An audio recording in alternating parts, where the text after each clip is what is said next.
नमस्कार और जय हिंद वाले दोस्तों। स्वागत है आप सभी लोगों का आकाश गाइड चैनल पर। कैसे हो आप सभी लोग? उम्मीद करता हूँ सभी लोग अच्छे होंगे। अगर मैं बात करूँ आपकी एयरफोर्स रिजल्ट के बारे में, तो इसका कोई कंफर्मेशन डेट नहीं है। हो सकता है आपका रिजल्ट कल भी आ जाए, हो सकता है आपका रिजल्ट जनवरी के फर्स्ट वीक में आए। जहां तक चांस है कि एयरफोर्स का रिजल्ट जो है जनवरी के फर्स्ट वीक में आ जाएगा, ऐसा सुना हुआ है, लेकिन इसका कोई फिक्स डेट नहीं है। इसीलिए आप किस चीज का इंतजार कर रहे हो? आप अपने रिजल्ट का इंतजार कर रहे हो। इसीलिए मैं कहता हूं कि अभी से आप लोगों को अपने फेज 2 की तैयारी स्टार्ट कर देनी चाहिए। दोस्तों, अगर आपका रिजल्ट आ जाएगा उसके बाद तो मैं बिल्कुल भी टाइम इतना नहीं मिलेगा कि आप अपने फेज 2 की तैयारी आराम से कर सको। मैं बताऊं, अगर आपके एयरफोर्स में अगर आप एक्स ग्रुप में हैं तो मेरे हिसाब से आपके 35 प्लस मार्क्स हैं, तो आपको अपने फेज 2 की तैयारी स्टार्ट कर देनी चाहिए। तो अगर मैं बात करूं वाई ग्रुप के बारे में, तो अगर आपके मार्क्स 30 प्लस हैं तो डेफिनेटली आप अपने फेज 2 की तैयारी स्टार्ट कर दीजिए अभी से, क्योंकि उसके बाद आपको टाइम नहीं मिलने वाला है। इसीलिए मैं अभी से बता रहा हूं, अपनी रनिंग स्टार्ट कर दीजिए। चिन अप्स, पुशअप्स, एवरीथिंग जो कुछ भी है आप अभी से स्टार्ट कर दीजिए। डेफिनेटली आपका रिजल्ट जो है आना ही आना है। अगर मैं बात करूं एयरफोर्स के जीडी के बारे में, तो उसकी टेंशन आप दोस्तों मत लीजिए, क्योंकि मैं आपके साथ हमेशा हूं और मैं भी ऑलरेडी अपना जीडी जो हूं क्लियर कर चुका हूं।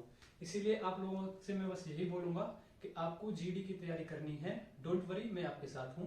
आप यहाँ आइए, each and every topic of GD मैं आपको कवर कराऊंगा। अगर नहीं भी होता है जीडी का कोई भी टॉपिक जो रह जाता है, या फिर वो टॉपिक अगर मैंने पढ़ाया और वो जीडी में नहीं भी आया, तो आप इतने एक्सपीरियंस्ड हो जाओगे कि उसे आप आराम से क्लियर कर लोगे। ठीक है। इसीलिए डोंट वरी, मैं आपको each and every topic cover करवा दूंगा। ठीक है। देन अगर मैं बात करूं एयरफोर्स के रिजल्ट के बारे में, तो रिजल्ट तो आना ही है डेफिनेटली। इसीलिए आज से अभी से अपने जीडी की तैयारी चालू कर दो। अगर मैं तुम्हें अपने फेज 2 के पूरा प्रोसेस बताऊं, फेज 2 के बारे में पूरा प्रोसेस बताऊं, तो फेज 2 में सबसे पहले आपका फिजिकल फिटनेस टेस्ट होगा, जिसे हम पीएफटी बोलते हैं। ठीक है। उसमें आपका रनिंग होगा, पुशअप्स होगा, चिनअप्स होगा। तो वो तो आपको अपने आप करना पड़ेगा, वो मैं यूट्यूब पर नहीं करवा सकता हूँ। इसीलिए उसके बाद आपका एसआरटी होता है, ये भी आपको अच्छे से करना होगा। एसआरटी में कुछ नहीं करना आप लोगों को। एसआरटी में कोई भी क्वेश्चन आपको नहीं छोड़ना है। अगर कोई क्वेश्चन आप छोड़ते हो तो डेफिनेटली आप एसआरटी में फेल होने वाले हो। इसका कोई भी कंफर्मेशन नहीं है कि अगर आप कोई भी क्वेश्चन छोड़ते हो तो आप पास ही होंगे, नहीं। अगर कोई भी क्वेश्चन छोड़ा है तो डेफिनेटली आप फेल होने वाले हो। इसीलिए एसआरटी में आपको कोई भी क्वेश्चन नहीं छोड़ना है। ठीक है। देन अगर मैं बात करूं डीएफटी की, तो मेरे टाइम पे जब मैंने जीडी दिया था, फेज 2 दिया था, तो उस टाइम पे डीएफटी नहीं हुआ था। दोस्तों, हो सकता है इस बार आपका डीएफटी हो जाए। इसीलिए अपनी इंग्लिश की प्रेपरेशन को बिल्कुल भी नहीं छोड़ना है। जैसे आपने एयरफोर्स के लिए तैयारी की थी इंग्लिश की, उसी प्रकार अभी भी आप अपनी तैयारी करते चले हैं। ठीक है। देन उसके बाद आपका जो मेन टॉपिक है वो आपका जीडी है। तो वो जीडी तो आपका होगा। जीडी के लिए आपको ये समझना जरूरी है कि जीडी है क्या। डेफिनेटली आपको ये समझना होगा कि जीडी है क्या। सबसे पहले जीडी के बारे में जानना होगा। जीडी आपका 3 टॉपिक्स में डिवाइड होता है, जैसे कि सबसे पहले अपना introduction, then topic introduction, and third group discussion. Okay. सबसे पहले जैसे कि आप एग्जामिनेशन हॉल में जाओगे। ठीक है। एग्जामिनेशन हॉल में जाने के बाद आप सभी लोगों को ये देखना जरूरी है कि वहां पर आपको अपना टॉपिक इंट्रोडक्शन एंड अपना इंट्रोडक्शन आपको 1 मिनट में पहले खत्म करना है। उसके बाद आपका ग्रुप डिस्कशन होगा, वो तो आपको करना ही करना है, लेकिन उससे पहले आपको अपना इंट्रोडक्शन एंड टॉपिक का इंट्रोडक्शन इतना अच्छा होना चाहिए जिससे कि जो आपके सामने बैठा हुआ है, जो कोई भी बैठा हुआ है, उसको आपका इंट्रोडक्शन और टॉपिक का इंट्रोडक्शन इन इंप्रेसिव वे लगना चाहिए, जिससे कि आपको देखते ही समझ जाएंगे हाँ इस बच्चे में दम है। ओके।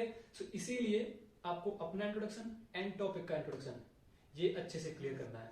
और आपका इंट्रोडक्शन कैसे होगा, टॉपिक का इंट्रोडक्शन कैसे होगा, वो मैं बताऊंगा। डोंट वरी, आपको टेंशन लेने की जरूरत नहीं है। ठीक है दोस्तों। और हाँ, कुछ इंपॉर्टेंट पॉइंट्स मैं आपको बताना चाहूंगा, ये कि आपको जैसे ही आप एग्जामिनेशन हॉल में जाए, आई मीन अपने किसी भी एएससी पे आप जाओगे, तो उसमें जाने के बाद आपको बिल्कुल भी ओवर रिएक्ट नहीं करना है। चाहे वो आप जीडी हॉल में बैठे हो, या कहीं भी जहां आप एसआरटी दे रहे हो, डीएफटी दे रहे हो, चाहे अपना पीएफटी दे रहे हो, कुछ भी दे रहे सही, वहां पर आपको ओवर रिएक्ट नहीं करना है। ठीक है। इसीलिए जब कभी वो कुछ भी बोलते हैं, मेरा कहने का मतलब है जब कभी वो कुछ भी बोलते हैं आपसे, उन्होंने एग्जामिनेशन हॉल में सब कुछ पूछा भी कि जीडी के मामले में कुछ भी पूछा कि आप सभी ने कुछ भी बोला है कि नहीं, जैसे कि आपने अगर जीडी में कुछ भी नहीं बोल पाए हो तो वो फिलहाल में अब आप बोल सकते हो। अगर उस टाइम पे आपने पहले ऑलरेडी बोला हुआ है तो ठीक है, अगर नहीं बोला हुआ है तो इस टाइम पर अगर आप बोल सकते हो तो कोई दिक्कत नहीं है। लेकिन आपने ऑलरेडी पहले भी बोला हुआ है और अभी भी आप बोलते हो, उन्होंने जबकि कहा है कि अगर आपने कुछ नहीं बोला है तभी बोलना है। अगर आपने ये सब बोला तो उस पर ओवर रिएक्ट माना जाएगा और हो सकता है आपको जीडी से डिस्क्वालीफाई कर दिया जाए। इसीलिए जाने के बाद अपने एएससी में जाने के बाद अपने फेज 2 में बिल्कुल भी ओवर रिएक्ट नहीं करना है। और रही बात जीडी की, तो उसकी तैयारी मैं करवाऊंगा, don't worry, I am always with you. तब तक के लिए sorry, I am always with you. And अगर अब बात आती है आपके टॉपिक इंट्रोडक्शन की और अपने इंट्रोडक्शन की, तो वो मैं आपको नेक्स्ट वीडियो बताऊंगा। तब तक के लिए जय हिंद, जय भारत।